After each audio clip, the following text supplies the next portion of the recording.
organización, la invitación y el espacio, ¿no?, que se nos otorga para poder hablar de la prevención en salud mental infanto-juvenil, sobre todo por la importancia del tema. Y la anécdota es que cuando yo inicio de nuevo mis pasos en infancia, una compañera me acuerdo que me dijo: bueno, ¿qué te vas? A prevenir. Y yo dije: pues sí, parece ser que voy a hacer prevención. Luego ya no es tan así lo que hacemos, pero se intenta. Lo importante o el objetivo de la prevención es intentar reducir tanto la incidencia como la prevalencia y sobre todo las consecuencias que van a tener los factores de riesgo en nuestra población para prevenir las patologías, y si aparecen, que sean lo menos dañinas posibles. Nosotros, cuando hablamos de infancia, no solo hablamos del menor, de la familia, de los colegios, de la sociedad. Tenemos que ver como un global de todo. Y por eso nos parece tan importante trabajar de una manera coordinada en la prevención. Y os preguntaréis el motivo, y el motivo es porque cuanto más coordinados estemos y más trabajemos en equipo, nuestros menores van a estar mejor atendidos.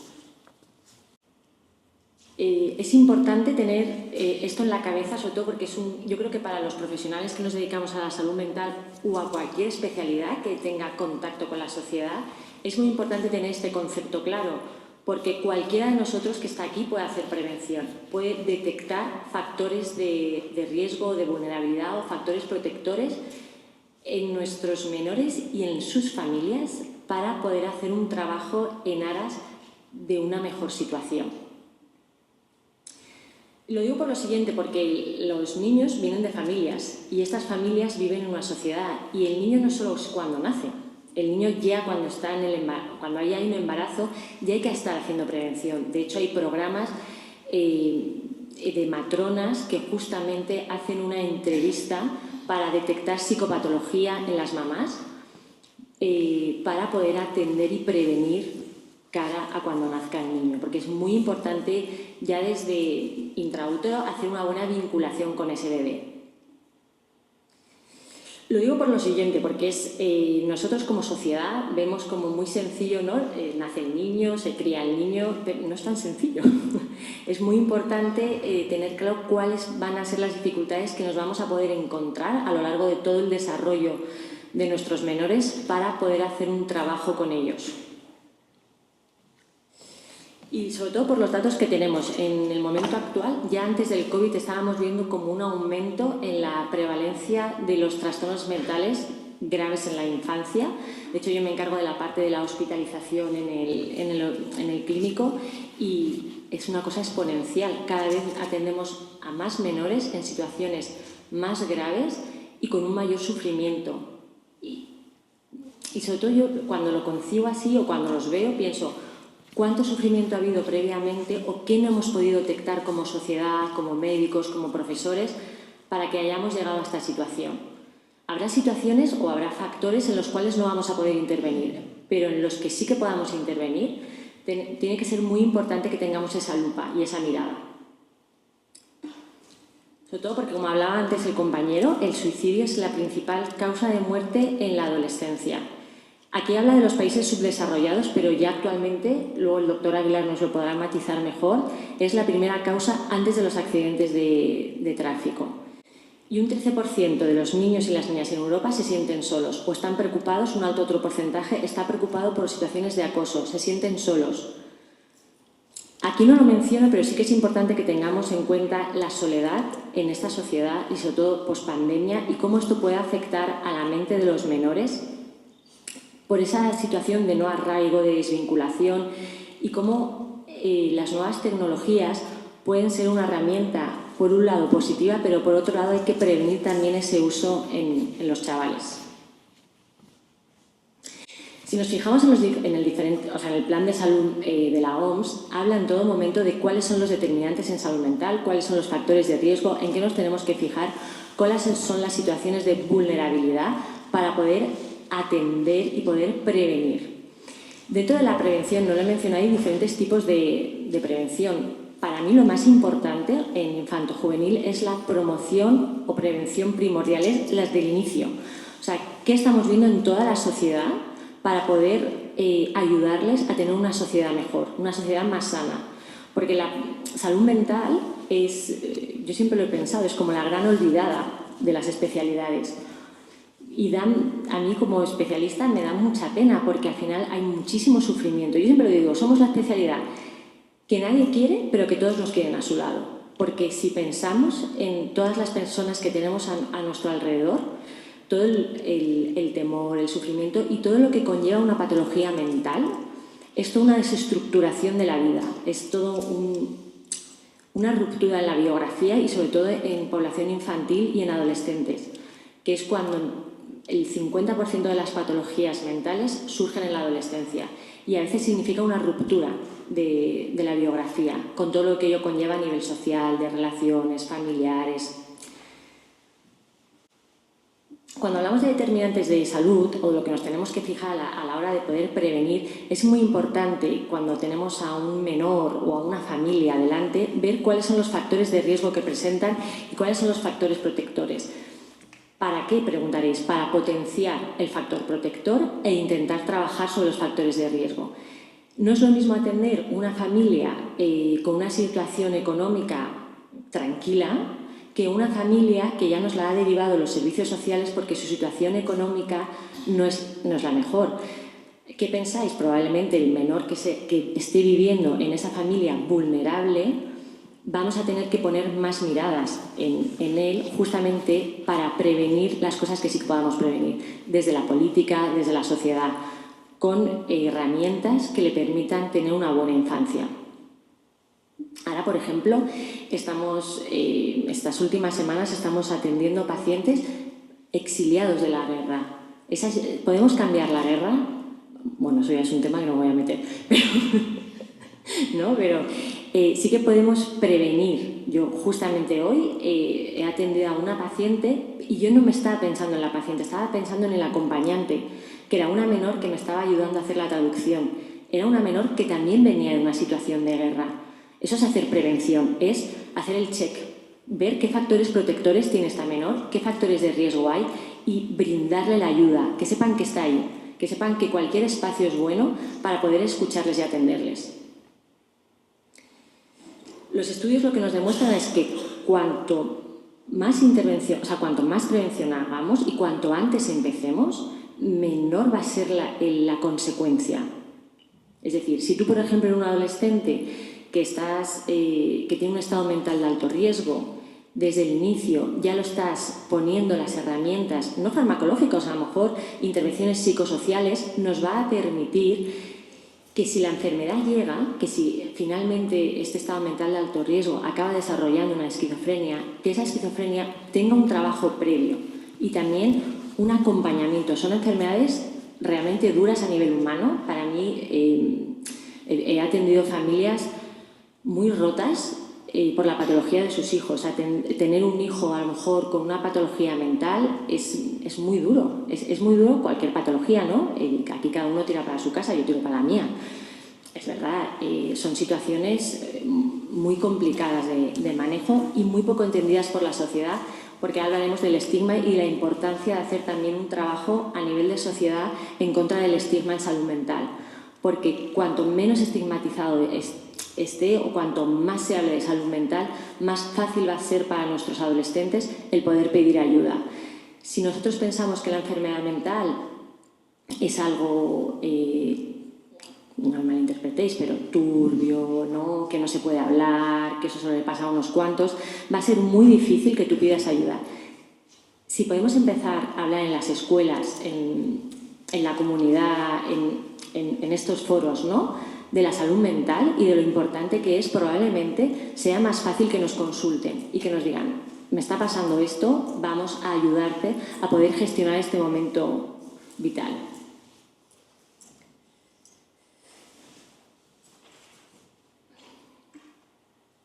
Y lo que hay que hacer es ayudar también a nuestros políticos, interventores, a hacer una buena planificación, que se nos oiga, que se nos escuche, que sepamos qué está pasando en nuestra sociedad y en nuestros menores para poder poner las herramientas necesarias para poder ayudarles. Aquí se pueden hacer dos cosas, como digo yo siempre. Me acuerdo que una vez hablando con una una compañera de servicios sociales, dije, mira, esto es muy fácil, aquí podemos seguir haciendo todo lo que ha ido pasando, que es que todos no veamos lo que estamos viendo, o empezar a actuar, empezar a prevenir esta situación. Tenemos a un menor en una situación de vulnerabilidad que ahora mismo está con unas alteraciones de la conducta. Pues bueno, vamos a ver qué está pasando en ese contexto y en ese entorno para ayudarles a poder mejorar. Cuando hablamos de factores de protección, ¿no? Hemos estado hablando de los factores de riesgo que podrían ser o bien sociales, o bien familiares, o bien interpersonales, ¿no? También es importante matizar o potenciar qué factores de protección tienen tanto las familias como los chavales. Un buen sentido del humor puede ser un factor de protección, unas habilidades sociales, tener herramientas de manejo, una buena regulación emocional. Pero yo se lo digo a los chavales, digo, mira, esto no se nace sabiendo. Digo, aquí o te ayudamos a manejar tus emociones o no vas a saber. O la adolescencia es un periodo crítico de todo el mundo. Yo siempre a los papás les digo, ¿piensa usted en su adolescencia? ¿Cómo estaba? Es toda una época de cambios, de retos.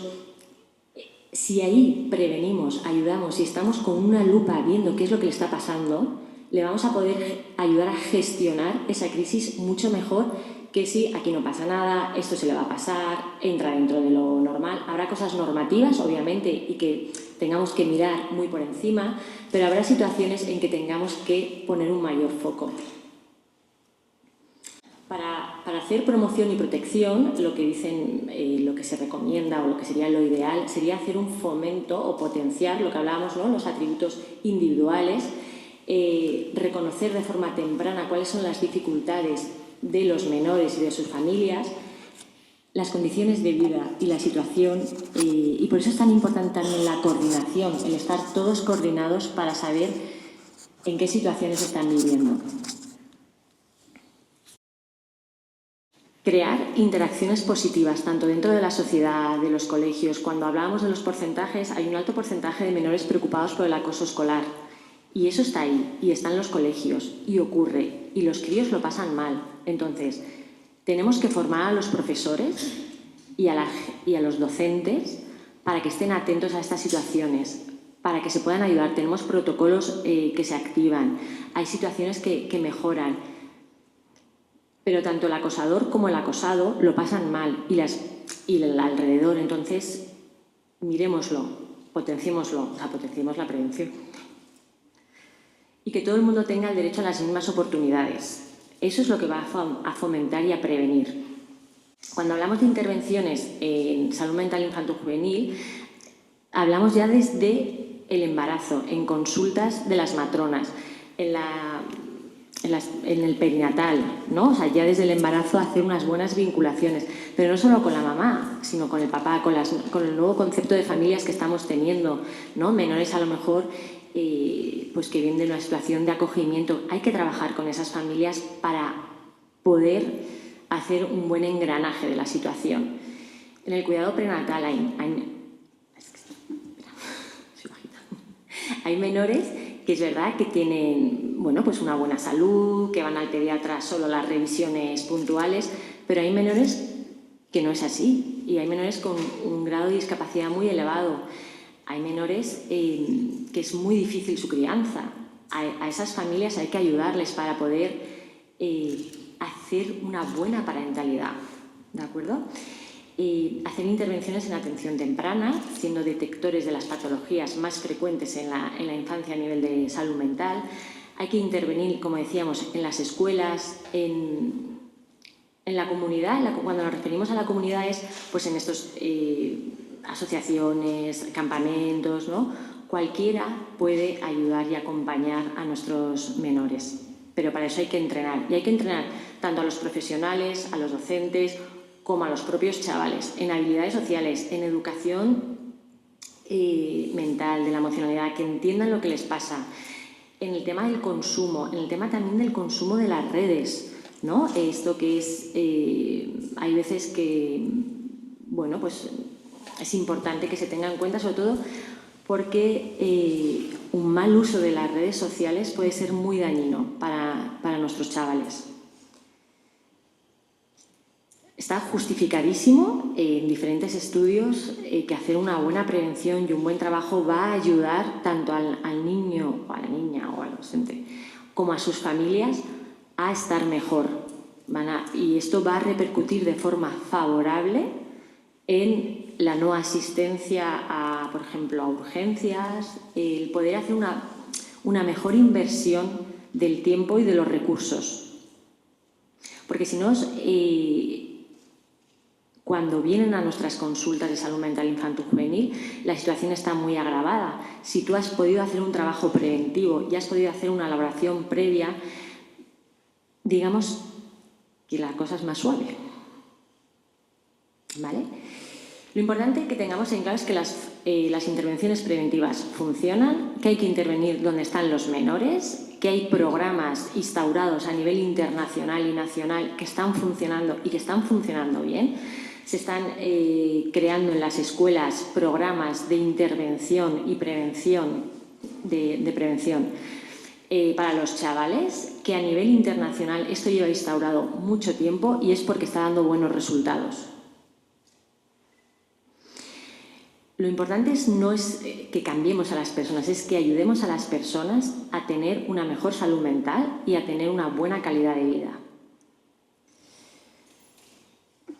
Como hablábamos, hay diferentes programas de alfabetización. A nivel alfabetización en salud mental es ayudar a las escuelas a que se puedan entender cómo es nuestro mundo emocional y qué es lo que esperamos, ¿no? De hecho, en Cataluña lleva mucho tiempo instaurado un programa que se llama el Espai Jove, donde es a través de las escuelas con programas instaurados, reglados, estructurados, donde se ayuda a la comunidad, tanto docente como alumnado, a poder tener unas buenas relaciones y unas relaciones sanas. ¿Y dónde intervenimos? Pues podemos intervenir en cualquier lugar. Se puede intervenir en las escuelas, en los servicios sociales, desde sanidad, desde las familias, desde la población, desde las políticas. Cualquiera de nosotros podríamos ser preventivistas, entrecomillado, ¿no? Pero cualquiera puede detectar cualquier situación o cualquier factor de riesgo a lo mejor y que podamos ayudar a estos chavales. Hay que crear bases seguras. Cuando hablábamos de las familias, de los vínculos, ¿no? Lo que necesitan nuestros menores, lo que necesitamos la sociedad es un buen tejido social.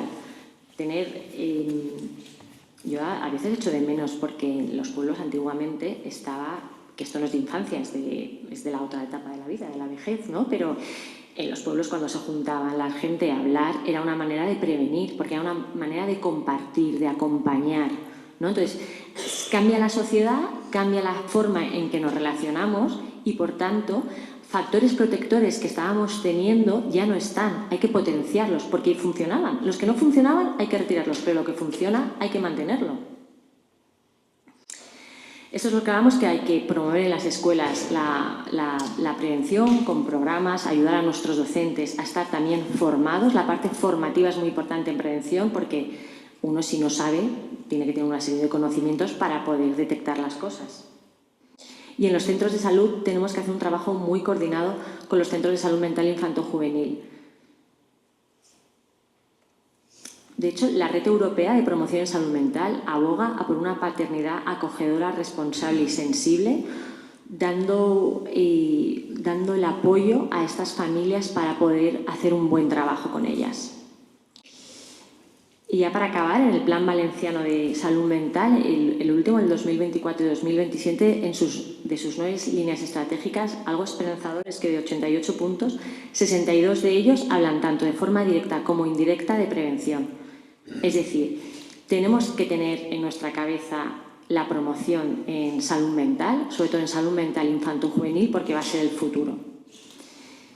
Y ya para concluir, una mente sana empieza desde la concepción, es deber de toda la sociedad cuidar la salud mental de nuestros menores y con políticas y actuaciones de prevención conseguiremos una sociedad más justa, libre y humana. Y ya con esto.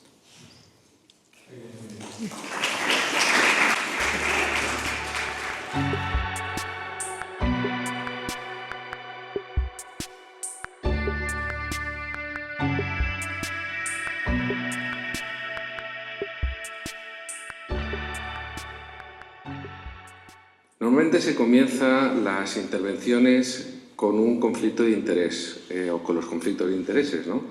Yo en realidad no tengo ningún conflicto de interés respecto a lo que serían industrias farmacéuticas, que es lo habitual cuando se hace un display de todos los conflictos de intereses, porque no voy a hablar de ningún fármaco. Y porque además nadie me paga por venir aquí, por lo menos de ninguna industria, yo creo que no recibo ningún dinero, desea algún tipo de apoyo a la institución, pues bienvenido sea, ¿no? Pero no tenemos ese conflicto de interés. Sin embargo, sí tengo un conflicto de interés en el sentido del suicidio. De hecho, yo creo que el hecho de estar aquí se debe a ese conflicto de interés. Cada suicidio que he tenido a lo largo de... perdonad la expresión, pero es muy mía porque así los he vivido seguramente, ¿no? Cada uno de los suicidios que he sufrido como superviviente a lo largo de mi carrera profesional me ha dejado una mella y muchas horas sin dormir y algún orfidal, ¿no? Entonces, claro, sí que te genera un conflicto de interés cada vez que se plantea el tema del suicidio, que además te obliga de alguna forma a no decir no, o a decir sí, o a involucrarse en diferentes cosas, porque cuando lo ves de cerca, el suicidio es desgarrador. A partir de ahí, la invitación para mí es un agradecimiento porque me da la oportunidad de transmitiros lo que estamos haciendo en este momento y por dónde van más o menos las cosas en la Comunidad Valenciana desde la perspectiva que pueda tener, porque sí es cierto que estoy bastante involucrado en todo ello. Los contenidos que voy a reflejar es una introducción que es muy larga, pero intentaremos hacerla corta.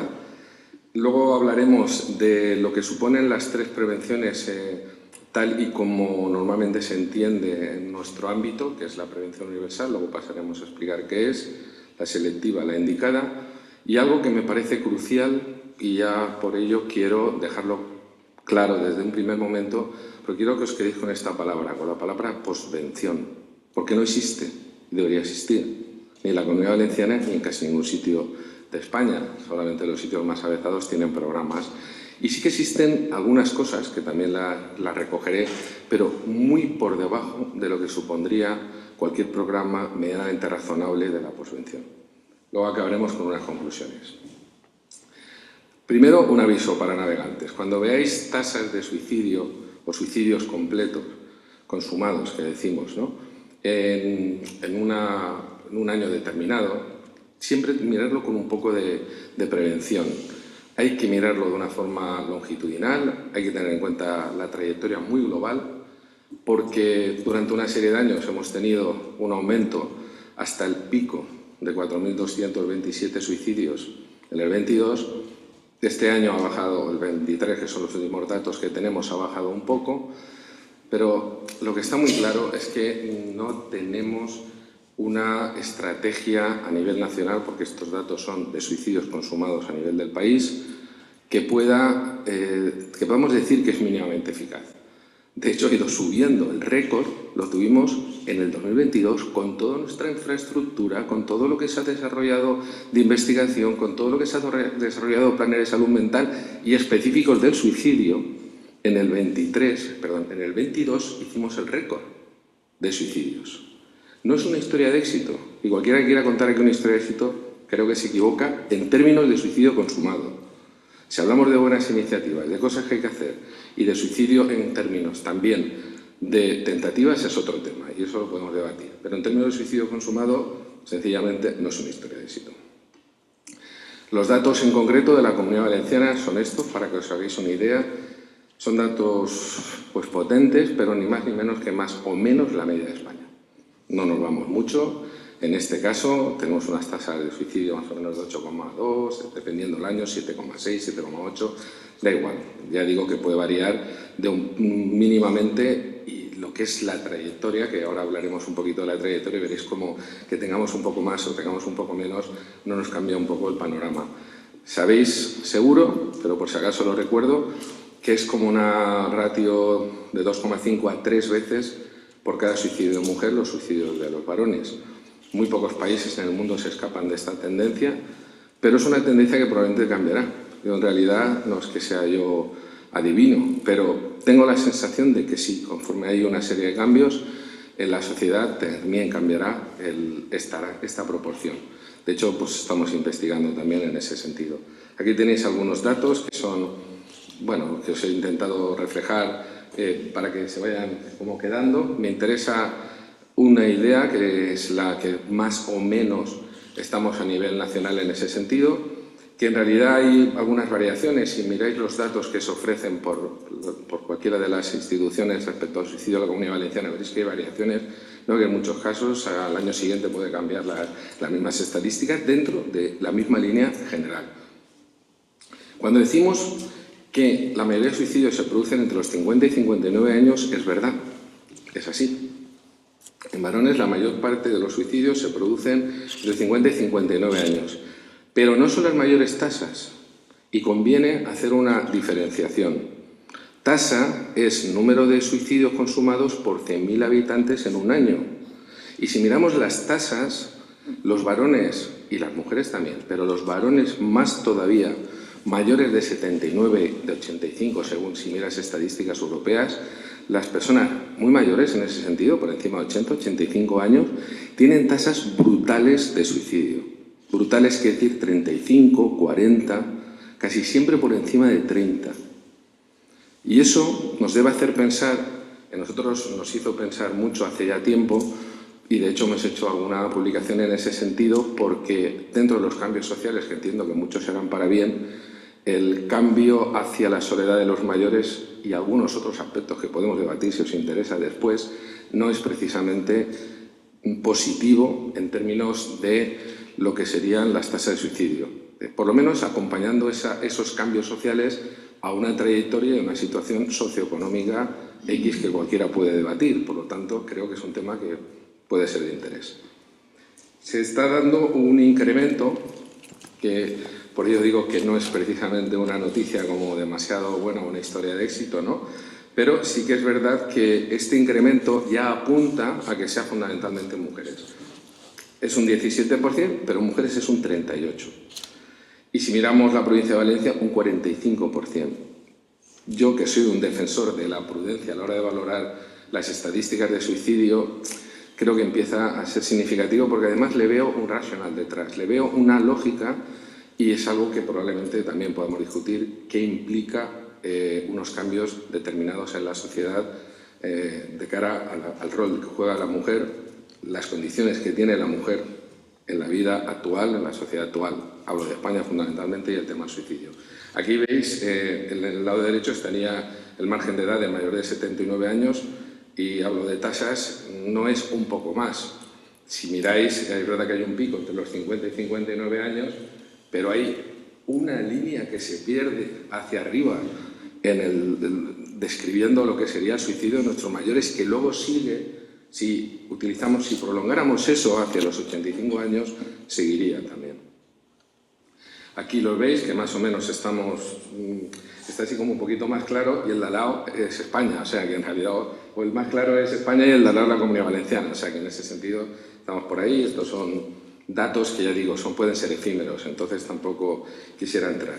Pero sí que me gustaría separar lo que sería la prevención universal, selectiva e indicada, porque hablamos de prevención universal cuando nos dirigimos a la población, de prevención selectiva cuando intentamos hacer la prevención sobre personas con alto riesgo y la prevención indicada cuando estamos hablando de riesgo muy alto o de medio y de riesgo alto. Es decir, la selectiva sería para aquellas personas que están en un riesgo intermedio.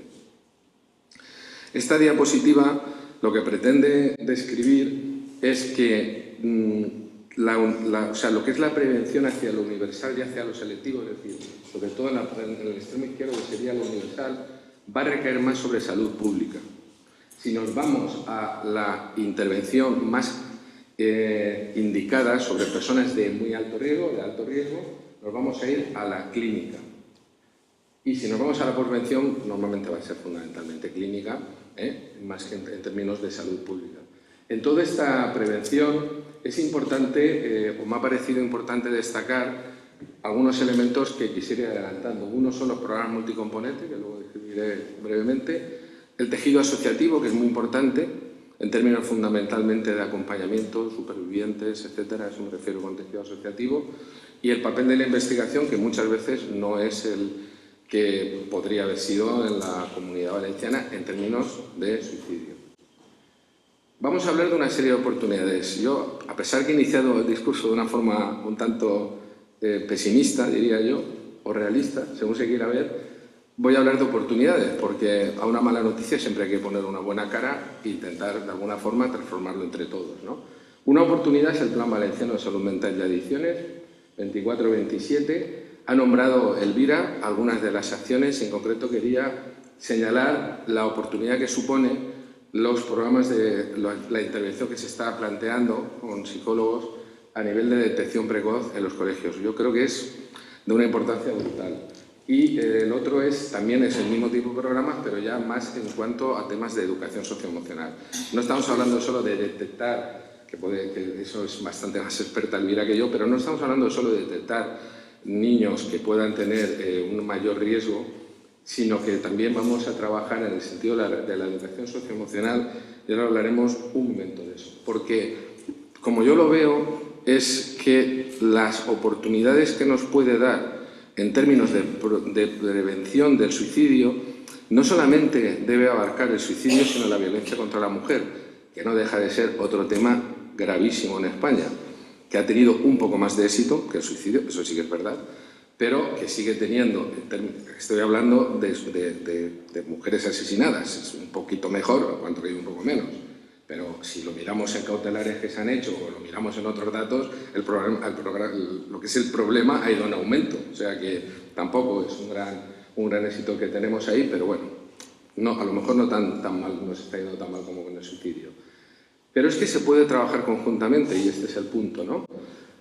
Ya digo que Elvira es más experta, pero trabajar sobre la intolerancia a la frustración, sobre la agresividad, sobre el abuso de tóxicos, sobre las relaciones tóxicas, que yo creo que eso es fundamental. El apoyo social pobre y el fomento de la resiliencia nos debe llevar no solo a la prevención del suicidio, sino también a la prevención de la violencia contra la mujer.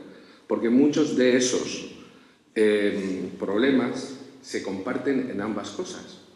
A veces cuesta un poco transmitir, pero muchos casos que se producen de violencia contra la mujer se deben pensar como casos donde la agresividad iba hacia afuera, pero la agresividad también puede ir hacia adentro. Y de hecho, ocurre de vez en cuando que hay o un intento o un suicidio consumado también con un asesinato de una mujer. Y es porque la agresividad es lo que de alguna forma tienes que controlar. Tienes que trabajar para trabajar en ese sentido y claro, no hace falta que profundicemos mucho sobre lo que puede ser un tóxico o sobre lo que puede ser no tolerar un no o tener una relación posesiva para cuando te dicen que no, reaccionar con una tentativa suicida o un asesinato o una amenaza o un hacer daño o alguna tentativa. Es, si lo pensáis un momento, un caldo de cultivo común y por lo tanto se puede trabajar al mismo tiempo con efectos sinérgicos. Entiendo que sus intervenciones tienen que estar basadas en los principios de calidad. ¿Por qué digo esto? Porque no siempre están basadas en principios de calidad. Somos expertos en hacer planes que luego no se planifican, que luego no se chequean, que después no se revisan las estadísticas y que después el ciclo básico del principio de calidad, que es Plan, Do, Check, Act, se queda en plan. O Do, normalmente se queda en plan, pero si llegas a Do, no llegas a Check y desde luego no llegas otra vez, me explico, ¿verdad? Si tú no miras los resultados y tienes algo que te diga por dónde vas, difícilmente vas a corregir. Esta es la segunda oportunidad, es que estamos empezando a hacer investigación en suicidio, porque andamos con un poco de retraso en ese sentido, porque bueno, no hemos podido vincularnos antes, por diferentes razones, pero ahora sí que estamos iniciando la Comunidad Valenciana en las 3 provincias, una participación en ese estudio y espero que también en otros en el futuro, que nos debe de entrada hacer que podamos trabajar juntos las 3 provincias, que yo creo que son muy importantes, toda la gente podamos estar sensibilizada en esto, y que de alguna forma busquemos juntos el efecto translacional, porque también conforme pasan los años te va importando menos o nada las publicaciones y te va importando mucho más lo que le llega a las personas que también están colaborando, además contigo en este tema, ¿no? Entonces, en ese estudio lo que planteamos es, a través de un fenotipado digital, que es lo que son los smartphones y lo que te puede dar, de farmacogenética, que incluye pues, todas las somas de diferentes estudios que se puedan realizar, y una valoración clínica, que estamos trabajando en ello también, llegar a individualizar en en lo que sería un tratamiento de precisión. Habréis oído hablar, porque creo que sois todos, ¿no?, sanitarios, habréis oído hablar de la medicina de precisión. Yo creo que la medicina de precisión prácticamente la hacen los oncólogos, las oncólogas, aunque ahora el jefe son oncólogos, pero sí que se ha hecho un avance muy importante en oncología, porque en oncología tú ves un informe y no entiendes nada. No entiendes nada porque está lleno de situaciones que de alguna forma te identifican a la persona. Y hoy en día se puede quitar un arma más, por ejemplo, porque tengas unos marcadores determinados. Y desde luego, a mí me ha pasado ir en interconsulta a ver un paciente y me dice la oncóloga, una de las compañeras te dice: Eduardo, trabajamos sobre la base de que no hay nada que hacer, ¿no? Y una semana después salió un artículo que resulta que hay un ensayo clínico que lo permite. Pero lo permite porque tiene un polimorfismo determinado. Eso no existe en psiquiatría. No existe nada parecido a eso. Sí que es verdad que nosotros tenemos mucha vinculación con todo lo que es toda la parte social, toda la parte, digamos, humanista, ¿no?, a nivel de la persona, y eso nos permite hacer una medicina, no sé si llamarle precisión, pero un poco más global que otras medicinas que tenemos en nuestro entorno, pero no estamos cerca de una medicina de precisión, ni muchísimo menos. Pienso que uno de los caminos, cuando tú juntas información tan relevante como la que pueda haber en tu smartphone con la información genética que empieza a atisbarse, ¿no?, como una posibilidad, y sobre todo también la valoración clínica, podemos acercarnos a esa medicina. La tercera oportunidad es que hace 2 años empezamos la Alianza Valenciana contra la Depresión. Esto arranca de un programa europeo que se llama Europe Alliance Against Depression, que se desarrolló entre 2004 y 2008 a raíz de unas experiencias que hubo en Suecia, y que se hizo sobre todo en Alemania. Alemania tiene un desarrollo muy potente. Los catalanes, varios grupos catalanes se vincularon desde hace muchos años y pues eso, hace 4 años nos invitaron a extender lo que era la Europe Alliance Against Depression y su sucursal, iba a decir, y su rama española, que era la catalana. Nos invitaron a 3 comunidades, al final arrancamos en Valencia y en Andalucía, la Comunidad Valenciana, por supuesto, en Andalucía, y se quedó también la catalana y la de Madrid como 2 grandes organizaciones en ese sentido, ¿no?, alianzas. ¿Qué es lo que se pretende a través de la Alianza Valenciana contra la Depresión? Tratar la depresión y, por medio de tratar la depresión, conseguir disminuir el suicidio. ¿Cómo se plantea las intervenciones multicomponentes bajo el paraguas de la Alianza Europea contra la Depresión, o valenciana en este caso? A nivel de 4 niveles, ¿no? Uno sería en el que ya hemos trabajado en atención primaria, entonces hemos tenido trabajo por supuesto, interdisciplinar. Aquí no se puede entender nada si no es un trabajo interdisciplinar. Interdisciplinar no solamente incluye las diferentes profesiones sanitarias, trabajo social y, además de eso, los propios expertos. También lo incluyo como interdisciplinar, supervivientes o directamente personas afectadas por una alta suicidabilidad, ¿no? Ese sería el nivel 1. El nivel 2 sería los trabajos que vamos a hacer a nivel de población general. En el 3 el trabajo se realiza sobre gatekeepers, que son aquellas personas que se acercan al suicidio, porque hemos visto, y está bastante estudiado, que no penséis que la mayoría... Se ve que no me puedo mover mucho. ¿Sí me puedo mover? No sé, no me puedo mover. Me desconectan en 5 minutos. Esto es como cuando utilizo Zoom y me quedo sin Zoom y tengo que hacer otra sesión sobre la marcha. Bueno, pues los gatekeepers, en contra de lo que se pueda pensar, en realidad, yo no sé si moverme, tiene que ver con que yo me mueva, ¿no? Ya es que el pensamiento mágico siempre se dispara. Bueno, pues los gatekeepers, al final, decía que en contra de lo que se pueda pensar, nosotros no tenemos mucho acceso a las personas que se suicidan antes de suicidarse, los médicos de familia más, y muchos directamente no acceden. Es difícil llegar a la persona que se va a suicidar, ¿no? Pero a veces puedes llegar a través de un profesor, puedes llegar a través de un bombero que se ha enterado, personas que a lo mejor están en asociaciones, sacerdotes incluso.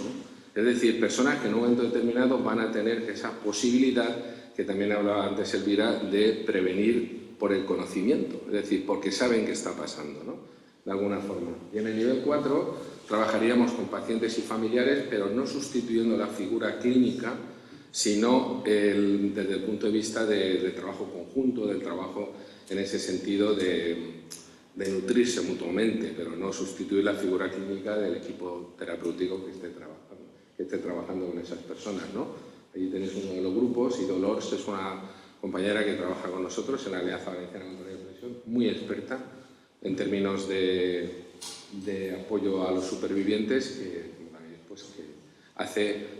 ha hecho, no solamente con los de Gandía, con los de Quart de Poblet, ha participado en muchos programas, ¿no? Y la cuarta oportunidad es el plan de suicidio. Estamos empezando a elaborar, ojalá que lo tengamos preparado. Nuestro director general quiere que lo tengamos preparado este año, pero no sé si llegaremos a tenerlo preparado este año, ahora que no me voy a Bartolomé, ¿no? Y espero que no se haya grabado de Bartolomé.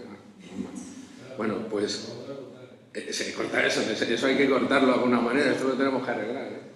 Pero sí que es verdad que tenemos ahora mismo encima de la mesa una propuesta que han hecho desde la Fundación Española de la Prevención del Suicidio, que nos han hecho un trabajo magnífico, que nos ayuda, y luego hay un plan de acción para la prevención del suicidio a nivel nacional, auspiciado por el Ministerio, y en realidad estos dos documentos están siendo la base de un equipo de trabajo que hemos creado y que estamos trabajando, ya digo, en las 3 provincias, y en este momento se está elaborando. Es algo que confiemos en que vaya adelante, ¿no? En realidad, aquí os voy a sacar algunas diapositivas para que tengáis un poco una idea de por dónde estamos funcionando, pero la idea sería que no se quedara en papel mojado. Me daría mucha pena que se quedara en papel mojado, la verdad, porque es que si haces un plan y no sirve para nada, ¿para qué has querido bien en una foto, ¿no? Si después, al final, a donde tiene que llegar no llega, ¿no? Bien, pues tenemos las 4 intervenciones que os comentaba antes.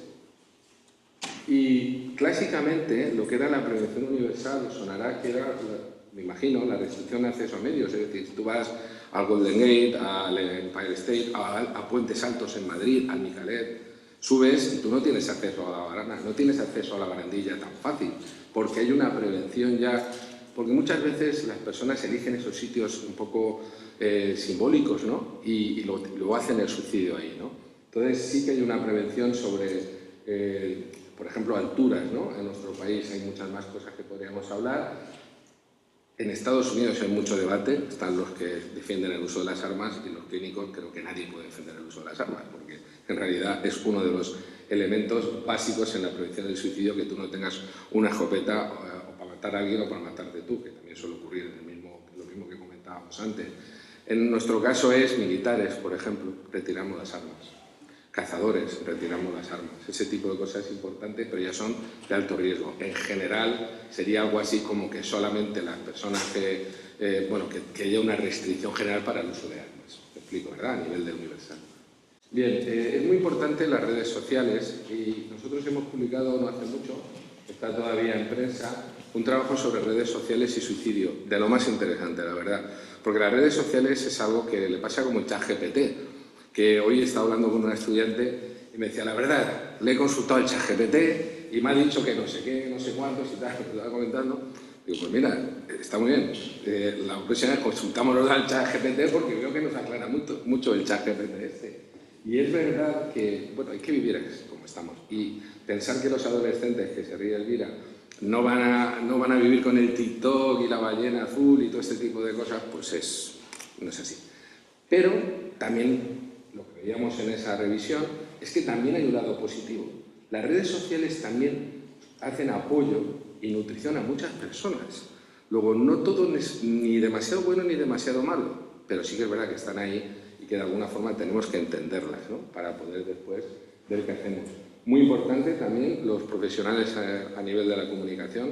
La OMS hace ya mucho tiempo que tiene una guía. De hecho, si miráis, oís alguna vez hablar a algún representante, algún periodista de algún medio de comunicación, suelen tener, los grandes, tipo los periódicos, El País, Levante, las provincias, tienen un código interno de cómo dar las noticias del suicidio, pues por muchas razones, pero sobre todo por ese fenómeno que a todos nos suena de imitación, ¿no?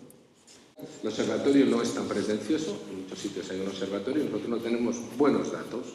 De suicidio consumado, de hecho, no tenemos datos. Tenemos datos de lo forense, pero no hay una relación con los clínicos en ese sentido. Entonces, claro, esos datos que tenemos, obviamente, son datos oficiales, pero no hay una red que te permita. Si yo, por ejemplo, un paciente mío comete un suicidio, me va a avisar la familia, pero no hay ninguna institución que me diga, cuando vaya a ver la historia puedo a lo mejor mirar un poco más, pero no hay una relación, y en términos de investigación no hay nada. Por ejemplo, Sevilla sí que tiene un grupo muy potente trabajando con forenses y con jueces en esa línea, ¿no? Para nosotros la formación, ya que estamos en una casa de formación, creo que merece la pena resaltarlo. Sin formación no vas probablemente a ningún sitio, y en ese sentido vamos a trabajar también. A nivel de la prevención selectiva, recordar que es la de riesgo intermedio, riesgo intermedio entre los de más riesgo y los con mínimo riesgo y normal. Tendríamos esa parte que hablamos de la parte de educación, que la hemos nombrado ya recientemente, y luego los colectivos vulnerables que aquí tenemos, que podrían ser más, pero es que ya tenemos bastante. Quiero decir, todo lo que supone pacientes con enfermedad mental. A mí me interesa mucho y me preocupa mucho la soledad no deseada de las personas mayores, que son el ir de la mano. Víctimas de violencia de género, también me parece fundamental. Migrantes extranjeros, en fin, podríamos ir uno a uno, porque con la violencia de género no olvidemos también, con la violencia contra la mujer no olvidemos que va lo al lado. Menores víctimas de abuso o maltrato. Es que no solamente detrás de una mujer maltratada o asesinada, también hay unos niños que también están sufriendo, o que sin que sea el caso de la madre puedan directamente por diferentes mecanismos que comentaba antes Elvira. A nivel de la prevención indicada, todo esto es lo que hemos planteado, nos interesa mucho para el futuro de las APP y muy a corto las intervenciones en crisis, pero ya creo que sí que las estamos haciendo, y lo que no estamos haciendo y deberíamos estar haciendo es el código suicida. A partir de ahí tenemos también una serie de recursos, esto lo hemos estado trabajando con la alianza, y os lo he traído, bueno, antes de empezar con esto, se me ha saltado la diapositiva, lo que os decía del código suicidio. El anterior plan de salud sí planteó un código suicidio, pero las intervenciones han ido a menos, no se ha medido cuántas, sí que se sabe cuántas se han hecho, pero ahora se está empezando a medir exactamente si lo que se planteaba en el código suicidio, que es un caso muy grave, por ejemplo, que se viera en 72 horas en un centro de salud mental, si eso ha ocurrido o no. Que menos si planteo una situación en la que le digo a un médico de primaria que apriete un botón y diga aquí hay mucho riesgo, que efectivamente se cumpla. Es que tiene hasta una repercusión legal. Tú no puedes decir que vas a hacer una cosa, tener una serie de activaciones y luego que no se sabe si eso ha llegado o no ha llegado a salud mental y tampoco has mirado cómo se hace. A mí me parece que es muy importante en ese sentido coger los datos que tenemos e intentar trabajar para mejorar el código suicidio. No solamente ocurre en Valencia, en el resto de España también ocurre algo parecido con el código suicidio. Algunas comunidades autónomas han reformado sus intentos iniciales, porque esto suele ocurrir así. Haces un primer intento, no termina de funcionar, pero es un buen camino porque es una idea muy buena, además a nivel nacional, y en eso estamos ahora trabajando para reformularlo, ojalá que con un poco más de aplicabilidad directa. Estos son una serie de teléfonos que al que le pueda interesar, lo trabajamos a través de un TFG de una estudiante y la verdad que es un trabajo fantástico. Bueno, llamó uno por uno a todos estos centros para comprobar que efectivamente eran gratuitos, que efectivamente cubrían lo que decían que cubrían, y entonces tenemos pues, una serie de teléfonos. Hace poco estaba en una charla de violencia contra la mujer y hablando con las compañeras de todo lo que supone la atención a víctimas del delito y todo esto, ¿no?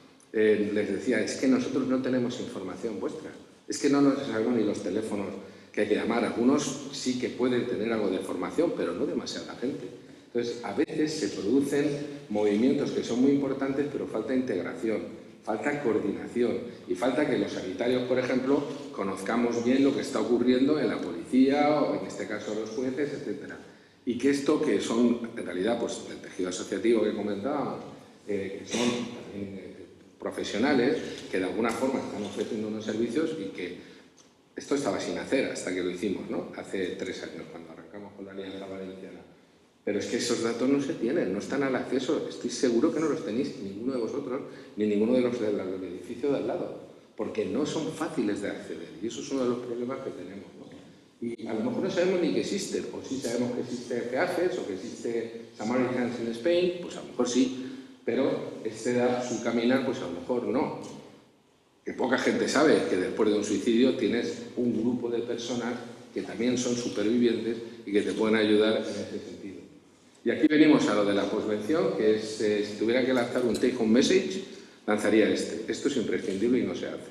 Y es imprescindible. Sí se hace que haya asociaciones de supervivientes, acabamos de nombrarlas, a su caminar, pero falta el conocimiento por el resto de la población. Hay un día superviviente que tampoco es el más famoso del mundo. El protocolo de posvención inmediata no se hace, ni existe, que yo sepa. Yo no conozco ningún sitio que se hace y yo, desde luego, no lo he hecho en ninguno de los casos que he tenido, ni conozco a nadie que lo haya hecho, ni que exista el protocolo. En eso estamos trabajando para que exista y se intente llevar a cabo. Y las autopsias psicológicas las hace muy poca gente, pero te da mucho aprendizaje. Te da mucho aprendizaje porque yo comprendo que la mayor parte de las personas que hemos tenido un suicidio te ganas tu vida. Ya si consigues vencer eso y acercarte a la familia, dar el pésame, ir al entierro, etcétera, ya has hecho mucho. Pero si además de eso, de alguna forma, examinas con tus compañeros, y yo diría que incluso no solo con tus compañeros, sino que examinas con la policía, con lo que ha fallado, etcétera, y esto también es aplicable a términos de lo que hablábamos antes de violencia contra la mujer. Necesitamos entender qué ha fallado. Necesitamos entender qué ha fallado, o también hasta cierto punto muchas veces no falla nada, pero las cosas van mal, si lo queremos ver así. Pero necesitamos entender para aprender, y la autopsia psicológica te permite eso. Como conclusiones, vuelvo otra vez a mi pesimismo habitual en cuanto a que no es una historia de éxito en ningún sitio. Hay sí experiencias a nivel internacional. Me viene ahora a la cabeza, por ejemplo, en Ucrania, que tenían un problema de alcoholismo brutal que se asociaba mucho, ahora tienen otros problemas más brutales, pero en aquel momento se asociaba mucho también al suicidio. Yo más recuerdo, antes de todo esto, perdón, era Lituania, no Ucrania, perdón, era Lituania. Una psiquiatra lituana que decía que la intervención que habían hecho sobre todo era sobre el tema del alcohol y habían conseguido una reducción de las tasas de suicidio. Probablemente si los americanos quitaran las armas, con todo lo que dicen los de la Asociación del Rifle, me permitís que me columpie un poco en este caso, pues probablemente tendrían también éxito, ¿no? Sobre todo las matanzas que hacen en los colegios, seguramente. Si no vas con una AK-47 es más fácil que no vayas después disparando a tu compañero del instituto. Es una opinión, pero la quiero vertir porque, bueno, ya que me dan un micrófono, pues digo lo que pienso. En cuanto al tema de las oportunidades, creo que es importante tener claro que hay oportunidades, que no estamos en un mal momento, creo todo lo contrario, creo que estamos en un buen momento, creo que hay gente joven con muchas ganas, gente que además tiene interés por el tema y mucha gente que lo ha sufrido, que sin duda también lo va a agradecer, ¿no? Y recordar que el plan de suicidio está en la elaboración, ojalá que lo podamos elaborar y mejor aún, ojalá lo podemos llevar a cabo de una forma sensata. Y muchas gracias.